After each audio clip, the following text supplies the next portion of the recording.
10 fan-favorite TLC shows we wish would make a comeback. TLC has had a lot of reality television over the years. Without a doubt, there's something for everyone on TLC if you're into reality TV, and today we are covering 10 fan-favorite TLC shows we wish would make a comeback. From baking shows, home improvement shows, family shows, and more, the channel has also had its fair share of controversial shows. Some of them aren't on the air anymore. So we're taking a look at the best past TLC shows that deserve a comeback. Here are some old shows we're seriously craving. Number 10, Hoarding, Buried Alive, 2010. This is another show that clearly dealt with issues of mental illness. Ever look at your bedroom and thought about all the extra stuff you should probably get rid of? Maybe it's that kitchen drawer that is too full to open, or your garage doubles as a storage unit. Hoarding, Buried Alive takes all of that to the next level. Some of the houses pictured on the show literally don't have walking space. Each episode looks at two persons suffering from the form of obsessive-compulsive disorder that is hoarding. The show explores the hoarders' histories and interviews their families while also showing examples of their hoarding. Floor-to-ceiling clutter throughout an entire house in one case. A therapist and professional organizer are brought in to help the sufferers, and eventually, viewers see some progress being made. Though what happens after the show ends is anybody's guess. This show could definitely be shocking and sometimes difficult to watch. Luckily, the show did offer a big service and help to the people on it. They provided help and experts to help people get rid of their stuff and be able to keep their homes and get their lives in order. While many people watched the show for the shock factor, there was at least satisfaction in knowing that many people in this series were getting the help they needed. Number 9, Cash Cab, 2005 to 2012. Although the show had a run from 2005 to 2012, pleas were heard and new episodes were released in 2017 and 2018. Cash Cab was a bit different than your typical TLC show, and it just might be the best of them all. This was a fun, wholesome game show that was a good time to watch. The premise here was pretty simple. Unsuspecting taxi patrons get into the cab and answer trivia questions for a cash prize. When customers jump in the taxi, they don't realize they're entering a mobile game show. If riders agree to play, the cab starts moving and the game begins. Contestants have the duration of their ride to answer general knowledge trivia questions, which get progressively harder and more lucrative as the driver negotiates Manhattan traffic. But if they answer incorrectly 3 times, contestants must leave the cab and lose any prize money. 2 shoutouts are available. 1 chance to ask somebody on the street for help, and 1 to call someone. Those who make it to their destination can double their money by answering a question transmitted by video monitor. But if they answer incorrectly, they lose everything. It was a simple show, but it was a lot of fun to see people win money from a cab ride. It was also a good time to try and see if you could get the answers to the questions right yourself. Number 8, My Strange Addiction, 2010 to 2015. Having aired from 2010 to 2015, My Strange Addiction is a show that is really hard to forget as it explored people who had strange habits and obsessions. It tells the stories of people who are struggling with obsessive-compulsive disorders, and cameras follow as they engage in addictive behavior like eating toilet paper, sleeping with their blow dryers, and extreme exercising. However, the show had some really extreme moments that will stick in pop culture's memory for a long time, such as the woman who ate her husband's ashes or the woman who filled her neti pot with pee. It also features conversations with concerned friends and family members who mean well but are unable to offer the support needed to curb their behavior. Brief interviews and meetings with therapists reveal the importance of dealing with compulsive behaviors, but the series doesn't offer a lot of detail about the actual compulsions or what leads to them. As a result, the images of people engaging in these behaviors seem more voyeuristic than educational. A reboot of the show could focus more on providing help to these people than the original did. Number 7, Extreme Couponing, 2010 to 2012. The things people will do to save money, and boy, do these people know how to save. They are living proof that couponing isn't just a thing you do, it's a lifestyle. This series is one that launched a lot of discussion and even memes. Couponing is definitely something that many people do, especially back in the days where people always got print newspapers. The people on Extreme Couponing took saving money to an entirely different level. The series highlights how coupons can help people save money, especially during a difficult economy, and how they can be used to help others.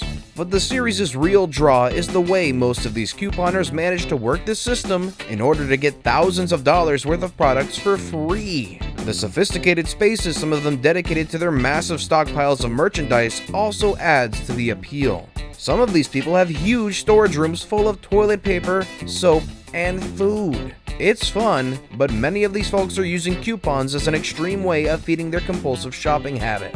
There was a sense that this kind of couponing probably was exaggerated for the show, but it definitely was fascinating to watch. Number 6. My 5 Wives, 2013 to 2014. TLC loves shows about polygamy and large families, but some of their portrayals are pretty problematic. My 5 Wives is exactly what it sounds like. It is a reality documentary that follows the life of a plural family living outside of Salt Lake City, Utah, with main star Brady Williams and his 5 wives. He's married to his first wife, Polly, and in plural marriages with Robin, Rosemary, Noni, and Rhonda. While trying to balance his relationships with 5 wives and 24 children, he runs a construction business with his brother Jared and is earning a college degree. Meanwhile, the wives work both in and outside of their 2 houses, take care of the children, and cope with the challenges that come with sharing a husband. It's not an easy life, but one that Brady and his wives are committed to.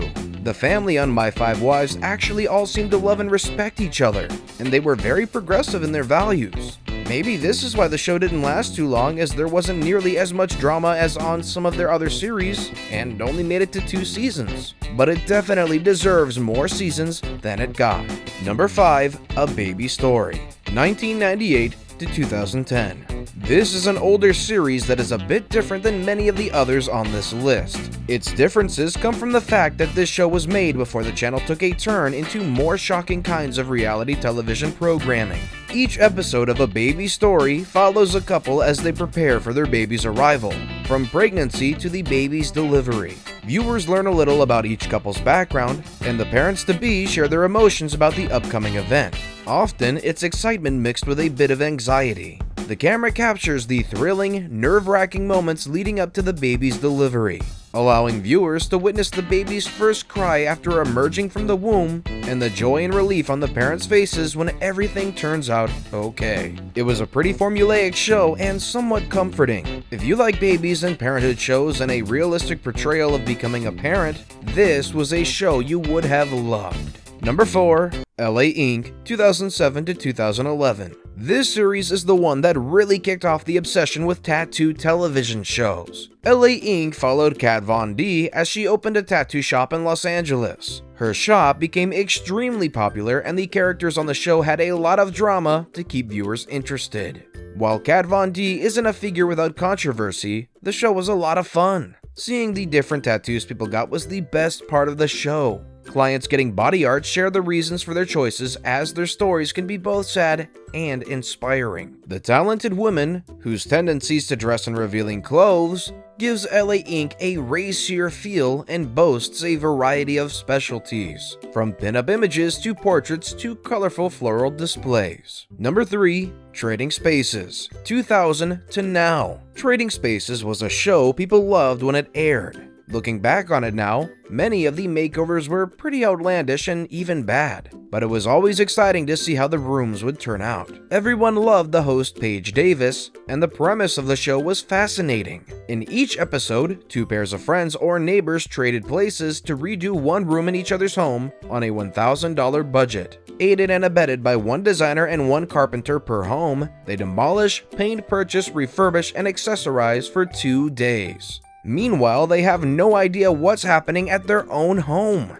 The good news is that the show got a reboot season after 10 years off the air. Number 2. I Didn't Know I Was Pregnant, 2009 to 2011. This is one of the television shows that is in the same vein as Untold Stories of the ER. The way the show is shot and the reenactments are very similar. The show tells the stories of women who have no idea they were expecting until they actually delivered their babies. Each episode uses reenactments, recorded 911 calls, and interviews with witnesses and the mothers themselves to explain what happened before and during the unexpected event. This show was weirdly compelling and hard to understand how people could not realize they were pregnant for the entire 9 months. This show also made women all over feel anxiety, wondering if they too could be pregnant and not know it. Number 1. What Not to Wear, 2003 to 2013. Alright, we've inundated you with one crazy show after the other, but TLC has had some guilty pleasures too. This is one of TLC's best and most binge-worthy shows. Who couldn't love watching Stacey London and Clinton Kelly give makeovers to unsuspecting fashion rule breakers? The show has a simple, ultimately admirable message. No matter your shape, your size, or whatever physical liabilities or hangups you have, you can be beautiful. For dramatic effect, the show starts with an ambush. Friends and family of someone in need of fashion advice nominate her, or sometimes him, for a makeover. The subject is secretly filmed until, surprise, fashion experts Stacey London and Clinton Kelly show up and announce they're giving her a $5,000 wardrobe and the benefit of their advice. What Not to Wear is definitely a fan-favorite show that could make a fun comeback. It was always interesting to watch people have to get rid of their entire wardrobes and find a new one. This show will always be missed. Feeling nostalgic yet? Share with us your favorite shows from this list, and please make sure you check out our other videos. We've compiled some of the best moments from your favorite shows.